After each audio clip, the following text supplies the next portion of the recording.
Dan Labbe with Mary Kay Cabot. We are at the Greenbrier in West Virginia, the Browns opening training camp today, day one. A pretty light day, Mary Kay, mostly just a walk through, then some conditioning after. But we're going to start here. Marquise Goodwin, of course, kind of the story of the day because he is here in West Virginia with the team, but he is not practicing. He's dealing with blood clots in his lungs and legs. A very scary situation for Marquise. It is very scary for him, but I watched him a lot today, and he was dancing, smiling, singing, helping keep other guys upbeat. I asked Amari Cooper about that today, and he acknowledged it's very inspirational to have Marquise Goodwin here with that kind of a demeanor. So, if you think that during camp you're getting a little achy, a little tired, all you have to do is look over at Marquise and realize you have it pretty good. Now, Kevin didn't rule out Marquise's return this season. It's just way too early to tell. But just from a football standpoint, that would be a big loss if they didn't have Marquise Goodwin. We spent a lot of time talking about him. This is a guy whose speed they were really relying on. And on top of that, Anthony Schwartz is starting on the non-football injury list. So this team really kind of looking for speed right now at that wide receiver position. Yeah, I mean, they went out and they signed Marquise Goodwin. He is a world-class sprinter, a world-class long jumper that's been to the Olympics. And now he can't be out there. I know I remember at minicamp when he caught 2 long touchdown passes from Deshaun Watson, and I think we were all kind of talking about him and just what he was going to bring to the table. So very unfortunate for the Browns, unfortunate for him, and as you mentioned, Anthony Schwartz isn't able right now to get out there and prove that he can fill those shoes.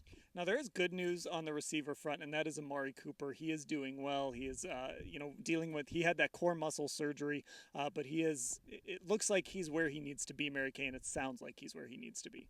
Yeah, he really looks good. He looks ready to go. You can tell that he's in a really good mood. He's got that all behind him now. And you could see, we really haven't seen much yet here because they just did a light walkthrough today.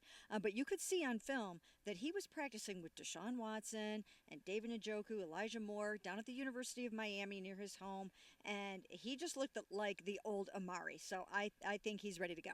So obviously, when you kind of look at some other things going on, Kevin talked about a little bit about how he's going to play the preseason here with this extended training camp. Week 0 is essentially going to be a lot of young guys, and then week 1, week 3, that might be when we see some starters. The other thing that Kevin mentioned is the team bonding part of this and guys kind of getting together. He basically said they're in the middle of nowhere, so there's kind of nothing you can do except hang out with your teammates. Yeah, I think that, even though some of the guys grumbled about it in the beginning, I think by the time they get to the end of these 9 days, they will have had a lot of laughs. They will have had a lot of memories. I mean, it's not a horrible place to start training camp. It's absolutely beautiful here. You can probably see some of the vistas behind us there with the mountains, and it's really a very beautiful setting. And, there are activities to do at the resort, so they have an off day on Wednesday. So I think it'll be okay. Yeah, I mean, just look behind us. Look at the mountains back there. Look at the hills. There's a highway over there. You probably hear that. But everything else, really beautiful out here at the Greenbrier. Anything else? Do we miss anything from Kevin, from Amari? We heard from Denzel Ward today, too, and he said that he thinks this might be the best roster he's had in Cleveland. Yeah, you know what? And I think so, too. I wholeheartedly agree with him on that. But I also agree with the fact that you have to make it all come together. You can be the most talented team. It doesn't mean that you're going to be the most successful team, and that's what they need to work on. Okay, full coverage of day 1 here and moving forward at the Greenbrier. You can find it all at cleveland.com/Browns.